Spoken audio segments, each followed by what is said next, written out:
ଏକ ଘଞ୍ଚ ଜଙ୍ଗଲରେ ଗୋଟେ କାଉ ଏବଂ ଗୋଟେ ମୟୂର ରହୁଥିଲେ। ସେ ଦୁଇ ଜଣ ଘନିଷ୍ଠ ବନ୍ଧୁ ଥିଲେ। କିନ୍ତୁ ମୟୂର ନିଜ ରଙ୍ଗ ପାଇଁ ନିଜକୁ ଅଧିକ ଗର୍ବ ଅନୁଭବ କରୁଥିଲା ଏବଂ କହୁଥିଲା, କାଉ ଭାଇ, ଦେଖ, ଏ ଜଙ୍ଗଲର ସବୁ ଚଢ଼େଇଙ୍କ ଠାରୁ ମୁଁ କେତେ ସୁନ୍ଦର, ଆଉ ତମେ କାହିଁ ଏତେ କଳା। ହେ ହେ ହେ। ମୟୂରର ଏପରି କଥା ଶୁଣି କାଉ ତା ମନରେ ଭାବିଲା, ହେ ଭଗବାନ, ମୋତେ କାହିଁ ଏତେ ଅସୁନ୍ଦର କଲ। ଏପରି ମନରେ ଭାବି ମନ ଦୁଃଖରେ ରହୁଥିଲା। ଦିନେ ସେଇ ଜଙ୍ଗଲକୁ ଜଣେ ଶିକାରୀ ଶିକାର କରିବାକୁ ଆସିଥିଲା।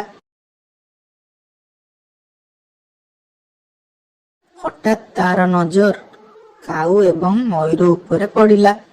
ଆରେ ବା, ବଢିଆ ସୁନ୍ଦର ମୟୂରଟେ ହୋଇଛି। ୟାକୁ ନେଇ ଯଦି ମୁଁ ସହରରେ ବିକିବି, ଭଲ 2 ପଇସାଟେ ପାଇବି। ଏହା କହି ଶିକାରୀ ତାର ଜାଲକୁ ଦୁଇ ଜଣଙ୍କ ଉପରକୁ ପକାଇଲା। ସେହି ଜାଲରେ ଦୁଇ ଜଣ ଫସିଗଲେ। ବଞ୍ଚାଅ, ବଞ୍ଚାଅ, ଆମେ ଜାଲରେ ଫସିଗଲୁ, କେହି ତ ଆମକୁ ବଞ୍ଚାଅ। ସେମାନଙ୍କୁ ଜାଲରେ ପଡ଼ିବାର ଦେଖି ଶିକାରୀ ମନ ଖୁସିରେ ସେମାନଙ୍କ ପାଖକୁ ଆସିଲା ଆଉ କହିଲା, ଆରେ, ଏ ମୟୂର ସହିତ ଏ କଳା କାଉଟା କଣ ପଡିଛି? ଯାଏ, ଏ କଳା କାଉଟାକୁ ଜାଲରୁ କାଢିଦେବି। ଏହା କହି ଶିକାରୀ ଜାଲରୁ କାଉଟିକୁ କାଢିଦେଲା ଏବଂ ମୟୂରକୁ ତା ପିଞ୍ଜରାରେ ବନ୍ଦ କରି ଗଛ ମୂଳେ ବିଶ୍ରାମ ନେବାକୁ ଲାଗିଲା। ଶିକାରୀର ଶୋଇବା ସମୟରେ କାଉ ମୟୂର ପାଖକୁ ଉଡ଼ିକି ଆସିଲା। କାଉ ଭାଇ, ଆଜି ମୁଁ ମୋ ରଙ୍ଗ ପାଇଁ ଏ ଜାଲରେ ପଡ଼ିଛି।